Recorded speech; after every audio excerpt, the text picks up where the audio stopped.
do you feel like these are even like, was it ever necessary in her case to begin with? Because my thing is that, Mhm. I have no problem believing that she was having severe emotional, mental, psychological problems. And Mhm. I know that she was read that she was institutionalized several times, and that's Yeah. not something that happens on a whim or whatever. It's quite something to get somebody institutionalized. And I know there was a lot of drug abuse and different things. But here's my thing: Mhm. like, there are crazy people all over the world who have access to their money and control their lives. I don't And the understand. large platforms on social media as well. Yeah, yeah.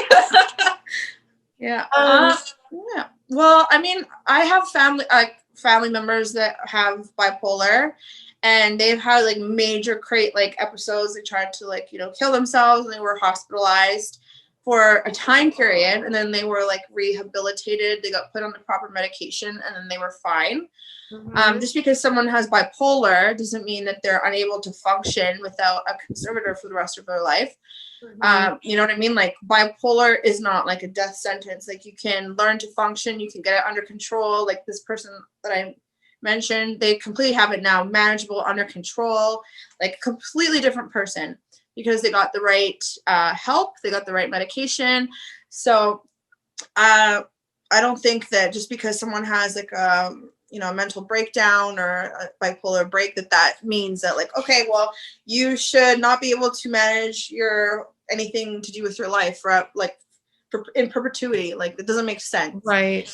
And they were saying that she has dementia, but like how does she remember all these complicated dance moves? How is she able to like go on Vegas every night, remember like okay, she's able to do that, but she has dementia. Someone with dementia would not be able to remember that. Someone with dementia, you're like, who are you again? Well, have we met? Like, you wouldn't be able to like, Right. Right. perform like Right. every single night in Vegas. So it doesn't make sense. So I just think it was like maybe. Oh, sorry about that. I think it was probably he saw it in, he took it, and then he just like got his hooks in, and he probably just didn't want to let go of it.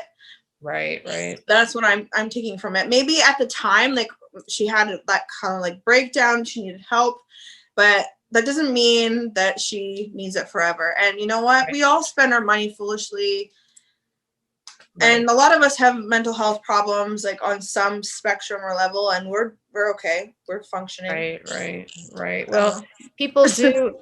If you believe in individual freedom and liberty, then one of the things that yeah, we have the right to do is to self-destruct. And I even, and this is a whole other topic, maybe we could talk about someday, but like the philosophy of yeah. things like euthanasia, or even the idea that that people shouldn't have the right to choose whether they leave this world or not. I think those are interesting legal questions and whatever. But Britney Spears, I know that the argument was that she was open. One of the arguments was that she was open to being taken advantage of by outside influences like the boyfriend or Her whole life, to be honest. So yeah.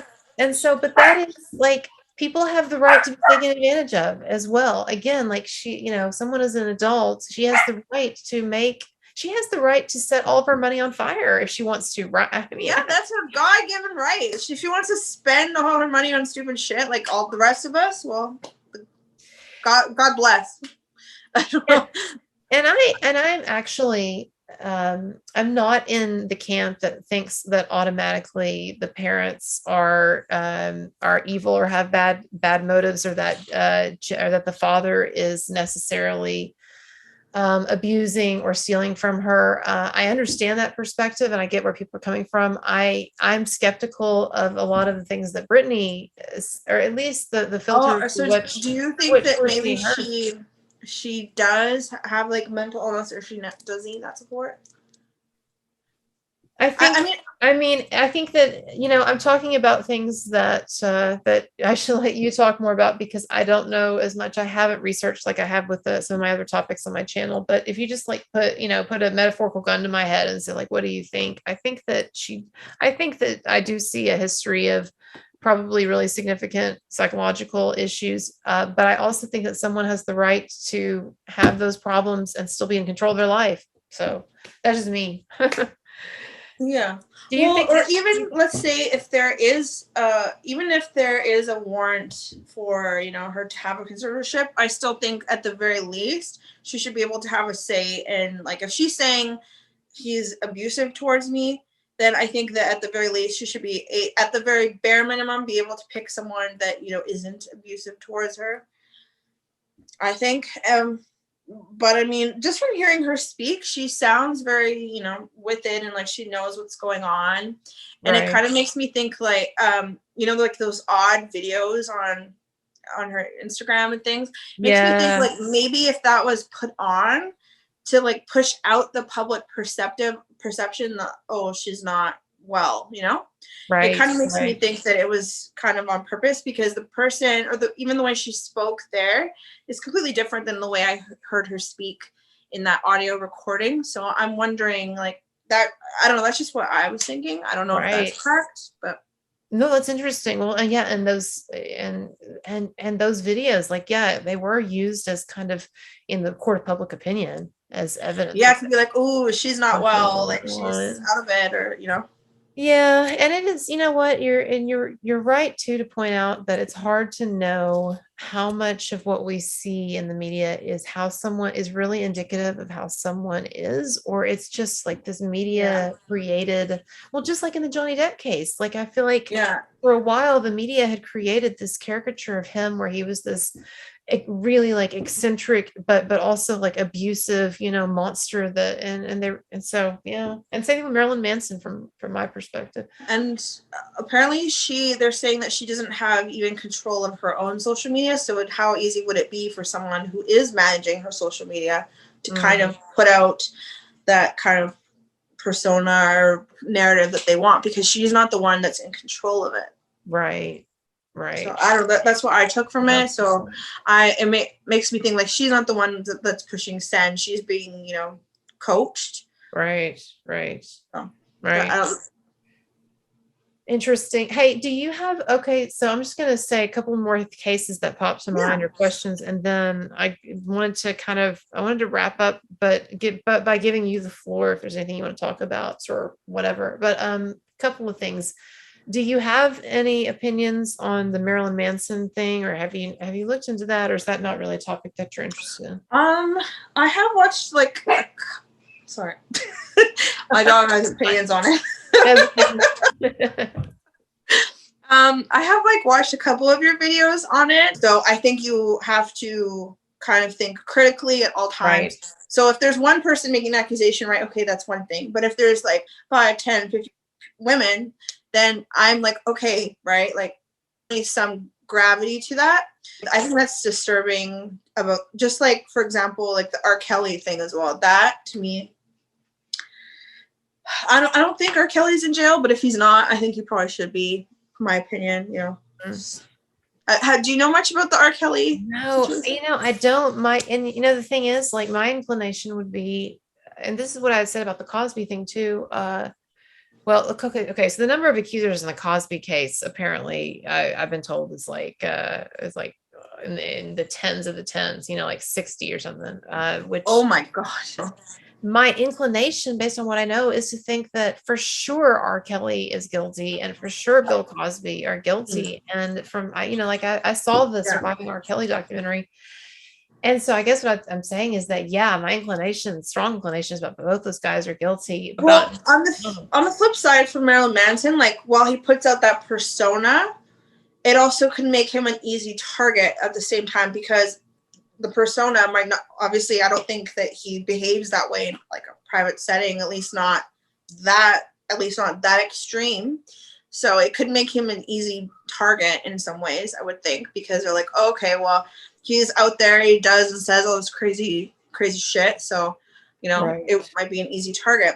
And I get what you're saying too, and I guess it also depends, like, are these people like civilians, right? Like, who stand nothing to gain, if anything, probably stand something to lose, or are the accusers people that are in like the entertainment industry, where this could like boost them up and like, me too, like you're a hero, Right. right? There's more of an advantage to That's yeah. also something to take into consideration. Right. But I haven't really looked That's a too good much point. into it. Yeah. That's a really good point. Well, and one of the things that I don't like about the Manson case as well is that the media have taken a lot of different stories and types of stories and kind of lumped them together so that you get the idea that, that 15 women accused him of rape. And not to say that some of them didn't, but when you actually like read the lawsuits or when you really look into it, some of the complaints are trivial. Like one of the accusers just is saying that he pulled out a gun at an edgy photo shoot, which I'm not saying that's like the best behavior, but we know like that's not rape. Or the one who said that he made offensive jokes or whatever, right? What? But I was also like a photo shoot, and it's Marilyn Manson. So in that case, like what he does. He does whatever he can to push the boundaries. Like it's like Ozzy Osbourne where he like ate a live bat. Like he's just trying to push the boundaries. So if Ozzy ate a live bat? Yeah, I'm pretty sure he did some crazy shit. It's like I believe one of those kinds of things. If you're a model or you're actress, like, hey, your agent's call, like, hey, do you want to come to like a Marilyn Manson, whatever? Like, you're not going to, like Sears catalog shoot. You have to expect the unexpected in that case. Like, yeah, exactly. Which again, is not to say that excuses rape or gives them the right to rape, but and also usually in that kind of context, it's usually like kind of laid out like on the call sheet, like this is like this is what's going to happen. This is like kind of the context. Well, and he did tell her, like he told one of the accusers, he warned her that the scene what they were shooting was going to be rough.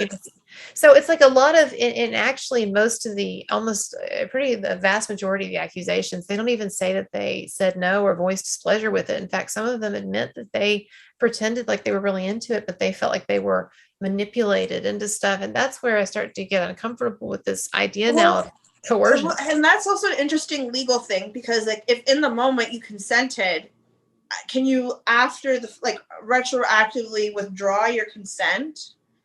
I don't know, like if in the moment you consented, especially if like they knew going into it like what it was, or like it's a photo shoot, it's going to be like graphic, they're like, if they knew about the gun and they like consented to it, they got paid for it, they're like, okay, right. And then like can you retroactively like rescind your consent and be like, oh, I was Trump, like not really, right? You can say like maybe it triggered something in you personally, but if it was something where you knew what it was in that, like, you know what I mean, then maybe you should have thought, not to like, no, you're right. I think like, if you are, that's another thing I don't like you are in charge of your own triggers, nobody else is in charge of that for you, right?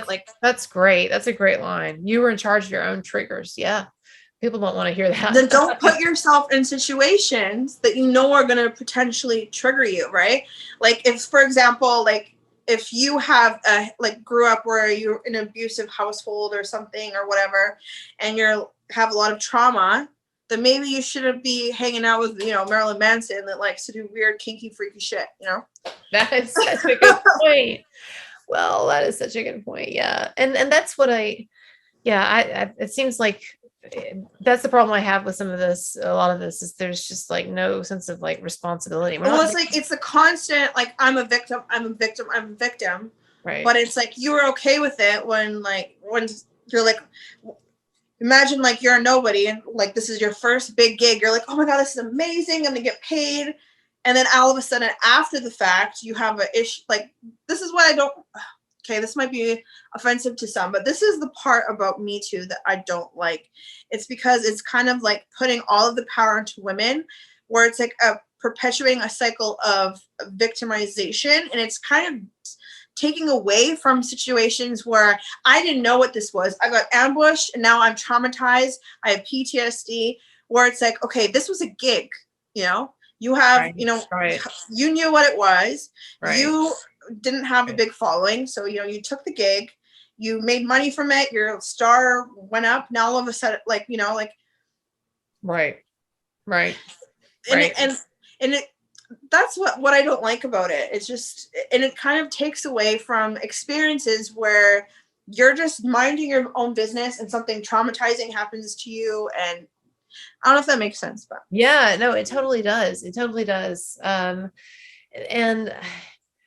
yeah, no, for sure. And I think maybe some of that too. I don't know if it's a generational thing because we talked about earlier how we're Generation X, that part of the spectrum. And I don't know. Do you think it's a generational thing to a degree? This it idea could that we be. And have. in some ways, it's a little bit like tone deaf, I think, as well too. To like, it's a little bit tone deaf for someone to be like, oh, I just got paid like $100,000 to be in this music video.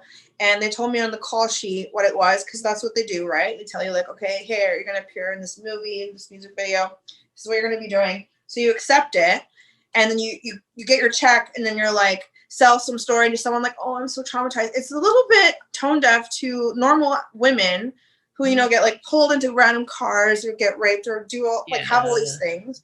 It's a little bit tone deaf when it's like, okay, but it was you had the choice to say no. You took the gig. Well, and it's everyone's right, but it's just kind of like, I don't know how to explain it, but it's I feel like Amber Heard is in some ways potentially starting this trend of like kind of like having your star like rise up with like this kind of stuff. Does that make, I don't know how to explain it, but like I feel like she's kind of like laying the foundation, because before all of this nobody knew who she was, nobody cared, but now someone's like, oh wow, maybe like I don't know how to explain it, but I just feel like she could be potentially laying the foundation for more of this kind of stuff to happen, or who knows, it could have been happening all the time and we just didn't really hear about it, or like the men just didn't speak up enough about it.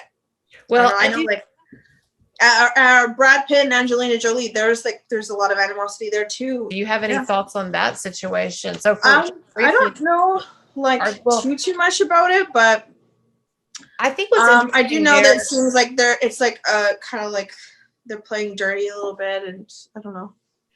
I don't know too much about it, but I do know that from what I think anyways, that Amber Heard has modeled herself after Angelina Jolie in a lot of ways with the humanitarianism and all that kind of stuff. And she said in an interview that was her admired person or whatever. Yeah. Well, now she got the baby. Well, I was adopted, but she got a baby. Yeah. She kind of reminds, she takes a lot of her mannerisms from Scarlett Johansson, and I think like a lot from Angelina Jolie as well. That's just what I kind of. No, I can see that. I can see that when she doesn't have the crazy face going on. Yeah.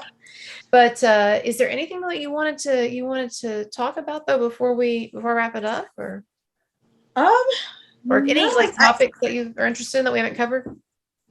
I think that we covered a lot of ground for now, and I agree with you. There's like a lot of people that like are afraid to think for themselves or think outside of the box, I've noticed, or just a lot of people kind of like regurgitate like the same stuff, or like, oh, I read this article and stuff. So well, your image just went out there. You're back. Yes. I like to watch people that can like, or that's why I watched your whole breakdown, the Amber Heard, like the hours long. I liked it because I liked your take on it. It's like there's thought behind it, which I enjoy. So. Well, thank you. And I enjoy what I've watched of yours as well. I'm looking forward to watching more. And that's a good note to conclude on is everybody watching this video, go visit Debbie's channel, and we'll have like I said, the link in the description and the comments, and check out her stuff. And I hope everybody has a good rest of the day. All right. Thank you so much for having me. It's a pleasure to be here, and hopefully we'll talk again soon. Thank you.